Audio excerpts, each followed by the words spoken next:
The first thing we're going to do today is learn about the different parts of the guitar. The first big part of the guitar is the body. Then we have the neck, and then we have the headstock.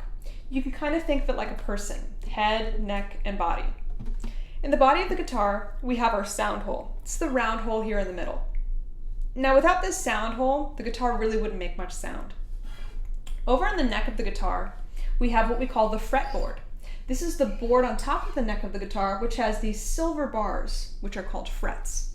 Now this is the part where we place our fingers to actually make notes. On the headstock of the guitar, we have tuning pegs. This is where the string wraps around and we can tune it to make it sound really nice and pretty. Now the guitar has 6 strings. We're going to number these strings from 1 to 6. Our first string, the string 1, is going to be this tiny string. Now string 6 is going to be the bigger string. So we're going to call it 1, 2, 3, 4, 5, 6. Now what we're going to do is learn how to hold a guitar pick. A guitar pick is this little thing right here that we use to play the strings. We can either pluck the strings or strum through the strings. Now the guitar pick is shaped like a triangle and has 3 edges. We want to play the strings with the pointiest tip right there. So that's what we're going to strum through the guitar with. So what I like to do is I place it in between my index finger and my thumb, and then we play it like that. So it should look like this.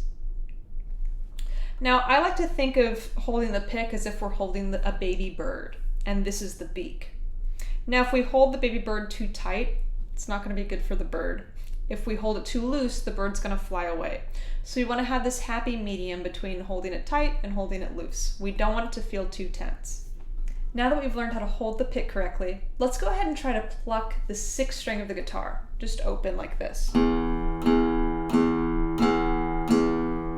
Very good. Okay, now we're going to start strumming along to some chords. The first chord we're going to learn today is our G major chord. This chord is going to use 2 fingers, our middle finger and our pinky finger.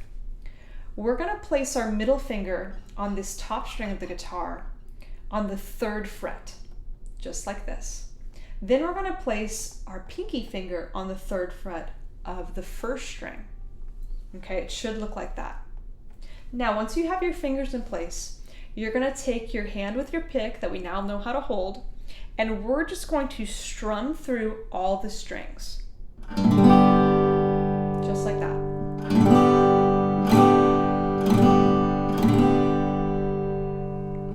Great. Now we're going to learn our C chord. Now the C chord is going to use 3 fingers.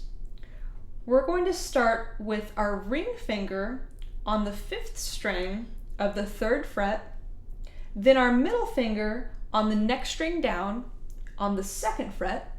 Then we're going to skip a string and then place our index finger on the 1st fret of the 2nd string. So it should look like this. And now we're going to go ahead and strum through. There we go. The last chord we're going to learn is our D major chord. This chord also uses 3 fingers. We're going to start from this 1st string first. We're going to play our middle finger. We're going to put it on the 2nd fret of that 1st string, then our ring finger on the 3rd fret, and then our index finger on the 2nd fret. So it should look like that. There we go. Now here are the 3 chords that we learned so far today. We have our G major chord, our C major chord, and our D major chord. Great job today. We learned a lot. We learned the different parts of the guitar. We learned how to hold our pick the right way, and we learned 3 chords and are now able to strum along with those chords. If you have any questions or if you ever want in-person lessons or lessons through Skype with me, the link is at the bottom of this video. Great job, guys.